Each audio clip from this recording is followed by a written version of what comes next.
मसूरी में अगस्त क्रांति दिवस पर कांग्रेस कार्यकर्ताओं ने शहीदों को किया नमन। अगस्त क्रांति दिवस मसूरी में कांग्रेस ने किया भाजपा के मजदूर विरोधी कानूनों का विरोध।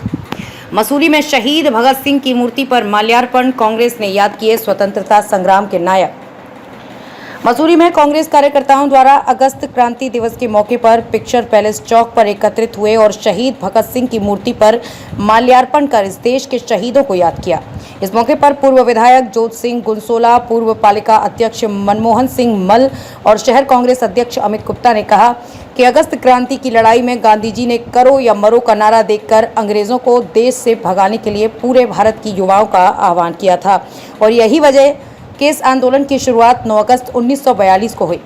उन्होंने कहा कि उनके साथ मजदूर यूनियन के कई कार्यकर्ताओं द्वारा भाजपा सरकार द्वारा बनाए जा रहे मजदूर विरोधी कानून का भी विरोध कर रहे हैं।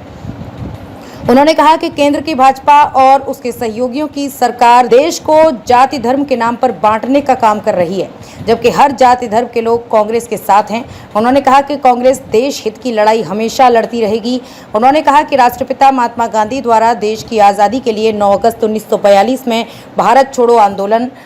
की शुरुआत की गई थी, जिसमें देश के लाखों लोगों ने भाग लिया और देश को आज़ाद कराया। इस मौके पर सभी लोगों ने देश की आज़ादी के लिए शहीद हुए शहीदों को भी याद किया। देखिए, आज अगस्त क्रांति जो है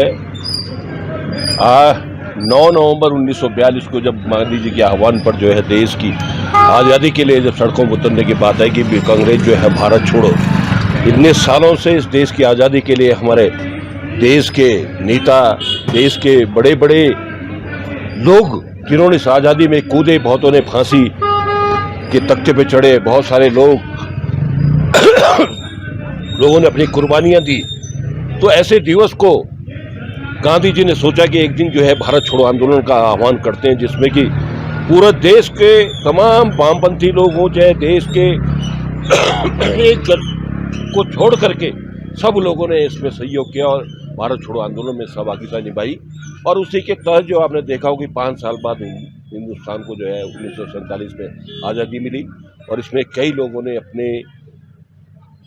कुर्बानियाँ दी। हमें ऐसे दिवस पर उन तमाम लोगों को जिन्होंने कुर्बानियाँ दी, जिन्होंने इस आंदोलन में भागीदारी निभाई, उन नेताओं को याद करना चाहिए। उनकी क्या मंशा इस देश को आज़ाद करने की थी, इस देश को किस दिशा में आगे बढ़ाने का था, वो चीज़ हमें याद करनी चाहिए और उस चीज़ों को हमें संकल्प लेना चाहिए कि ऐसे लोगों को याद करके इस देश की जो आज कमियां बेसियां रह गई है उसको कैसे आगे बढ़ाया जाए। इस चीज़ को हमें आज के दिन जो है सबके साथ इंडिया गठबंधन के माध्यम से आज पूरे देश में क्रांति दिवस की जो बड़े धूमधाम के साथ हम लोग आज जो अगस्त क्रांति है, हम उन तमाम शहीदों को जो आज़ादी के परवाने थे उन्हें याद करने के लिए आज 9 अगस्त क्रांति दिवस के रूप में यहाँ मनाया जा रहा है। 8 अगस्त को 1942 को मुंबई में एक अधिवेशन हुआ भारतीय राष्ट्रीय कांग्रेस का, जिसमें सर्वसम्मति से भारत छोड़ो आंदोलन का प्रस्ताव पारित हुआ और 9 अगस्त वो दिन है जिस दिन पूरा भारत सड़कों पर उतर गया था और भारत छोड़ो आंदोलन की शुरुआत की गई थी, जिसमें गांधी जी ने नारा दिया था करो या मरो। तो करो मरो के नारे के साथ 5 साल के जो इनका आंदोलन रहा, उसके बाद हमें आज़ादी की खुली सांस में सांस लेने का मौका मिला और आज़ादी की जो हमारे परवाने हैं उन्हें समय समय पर याद करना चाहिए। और हम तमाम भारतवासियों से अनुरोध करते हैं और आग्रह भी करते हैं कि कम से कम अपने इतिहास के पन्नों को जरूर याद रखें, उन बातों को जरूर याद रखें, उन आज़ादी के परवानों को जरूर याद रखें जिन्होंने इस देश की आज़ादी के लिए अपना सर्वोच्च निछावर कर दिया। आज हमारे सारे जो युवा हैं उनको भी इस और प्रेरणा लेनी चाहिए। तो किस तरह से इस देश को आज़ादी मिली, किन किन लोगों ने उसमें भागीदारी निभाई, तो ये सब चीज़ें याद रखने के लिए इन तरह के कार्यक्रम समय समय पर होते रहने चाहिए। और तमाम हम जो युवा हैं उनको एक ही संदेश देना चाहते हैं कि कम से कम उन सब शहीद जो परवाने हमारे आज़ादी के, उनसे कुछ ना कुछ प्रेरणा लेकर देश के विकास में अपना भी योगदान दें।